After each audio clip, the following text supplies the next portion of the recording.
다카이치 사나의 일본 총리가 현직 총리로는 처음으로 대만 유사시는 일본이 집단 자위권을 행사할 수 있는 존립 위기 사태에 해당할 수 있다고 밝혔습니다.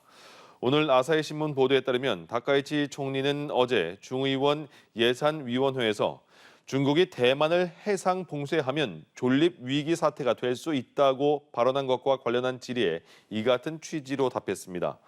이어서 해상 봉쇄를 풀기 위해서 온 미군을 막기 위해 중국이 무력 행사를 수반한다면 존립 위기 사태가 될 수 있는 경우라고 생각한다고 설명했습니다.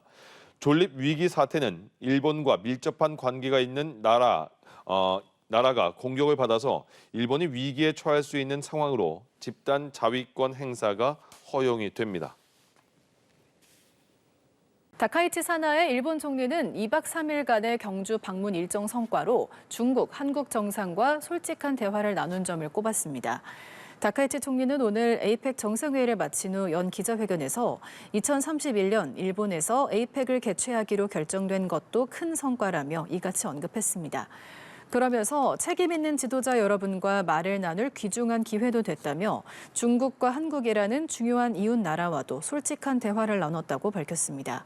미일, 한미 간 투자 합의 내용을 비교해달라는 취재진의 질문은 제3국 간 합의 내용에 대한 언급은 삼가겠다며 답변을 피했습니다. 아시아태평양 경제협력체 에이펙 정상회의 참석차 한국을 방문한 시진핑 중국 국가주석과 다카이치 사나의 일본 총리가 어제 첫 정상회담을 했습니다. 상견례 자리인 만큼 서로 호혜적 관계를 강조했지만 동중국해나 인권 문제 등 민감한 주제도 피하지 않았습니다. 이지훈 기자입니다. 시진핑 주석과 다카이치 총리가 한국에서 첫 정상회담을 가졌습니다.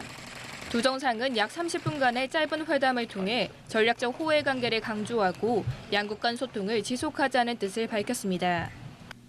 我愿同你保持沟通，共同推动中日关系沿着正确轨道向前发展。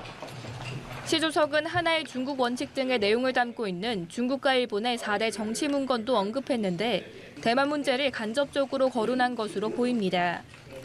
회담이 끝난 후 다카이치 총리는 동중국해 문제 등 여러 우려사항을 솔직하게 전달했다고 밝혔습니다.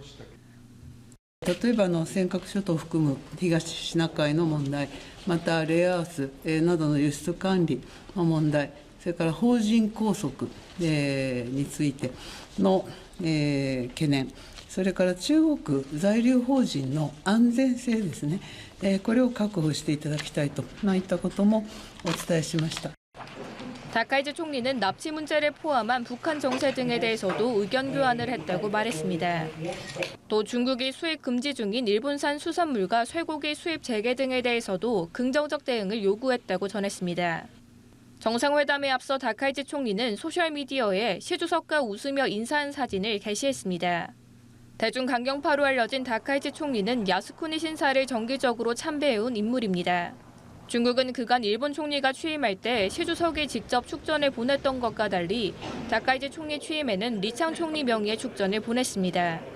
이런 가운데 중국 정부가 회담 당일까지도 공식적으로 회담 개최 여부를 발표하지 않으며 불편한 심기를 드러내고 있다는 해석이 나오기도 했습니다.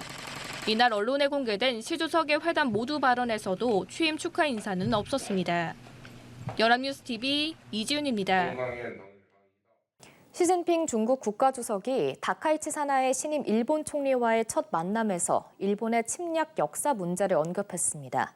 중국 중앙TV에 따르면 시 주석은 어제 다카이치 총리와의 양자회담에서 무라야마 다마는 일본의 침략 역사를 깊이 반성하고 피해 국가들에게 사과했다면서 그 정신은 발양할 만한 가치가 있다고 말했습니다.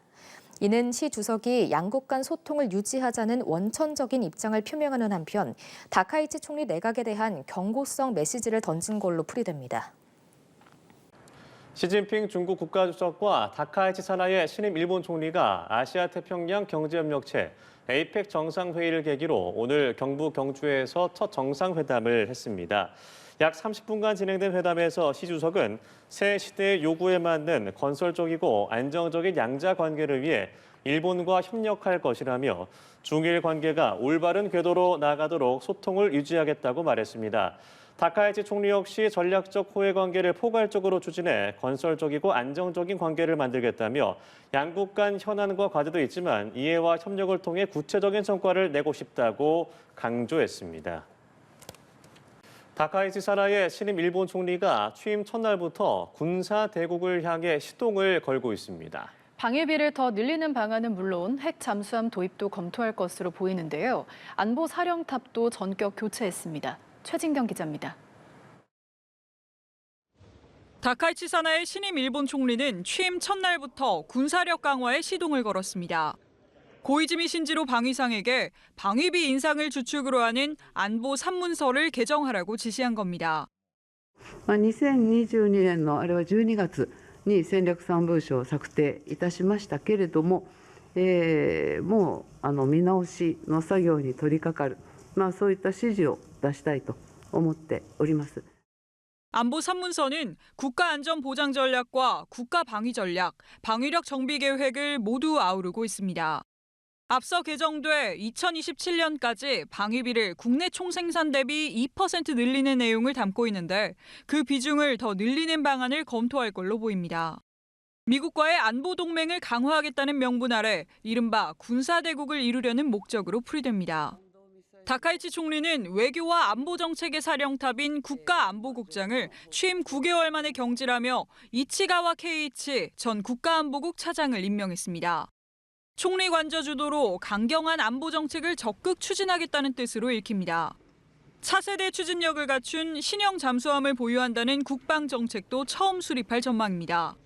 다카이치 총리는 취임 전날 자민당 총재로서 일본 유신회와 연정 구성에 합의할 당시 이 같은 내용이 담긴 합의문에 서명했습니다. 다음 주 도널드 트럼프 미국 대통령과의 만남이 예정된 가운데 호주에 이어 일본의 핵잠수함 도입을 추진하기 위한 대화를 나눌지도 주목됩니다. 실제로 추진이 이뤄진다면 중국 등 주변국과의 갈등이 불가피할 것이란 전망입니다. 연합뉴스TV 최진경입니다. 중국 관영 매체가 강경 보수 성향의 다카이치 사나의 신임 일본 총리를 향해 강한 경계심을 표출했습니다. 중국 신화통신 계열 소셜미디어 계정 뉴탄치는 다카이치는 수차례 중국을 비난했고 대만 문제 등에서도 망언을 했다고 지적했습니다. 이어 지난 8월까지 야스쿠니 신사를 참배하고 일본 자위대 군대 전환 개헌을 주장했다며 여자 버전 트럼프라고 비난했습니다. 뉴탄치는 또 앞서 중국 외교부가 다카이치 총리 취임에 전략적 호의 관계를 강조하면서도 직접적인 축하 메시지는 내놓지 않았다는 점을 짚었습니다.